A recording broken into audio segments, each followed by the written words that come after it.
मो ना कालिया एसबु खाद्य द्रव्य पंडा गोसाईंक पई तांको मित्र पठेइचंती नियो घरे रखी दियो। तांकर एमिति केही बंधु अछंती बोली कहीं मु तो सुनिनी। गोसाई बोधे तुमको कहि नांती आउ बैकुंठपुर रे तांकर जणे बंधु अछंती गोसाई को कहबो से जानि परिबे।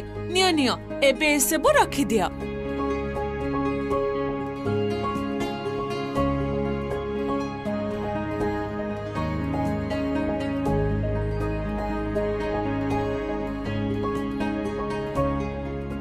बाबा रे तुमे एडिकी टिके पिला हे एते जिनिस टेकी कांधरे केमिति आनिल? तुम भार रे तो मो घर पूरा पूरी पूरी गलानी।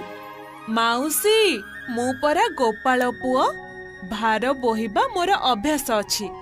जहार मो प्रति निर्मल विश्वास थाए मु तार भार बुहे ताकू केबे भूली न थाए। तार पाखे पाखे रही ताकू सहाय्य करे।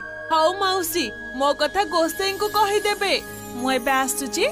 नाइ नाइ रे बाबा तुमे टिके रुह मो सांगे संग रोसेई करि दउची तुमे खाए के जीवो। नाइ माउसी मोर सेपटे दुनिया काम अछि। मोर काम केते अछि से कथा पंडा गोसाई जानिचंदी। अवश्य पंडा गोसाई घरे खाइ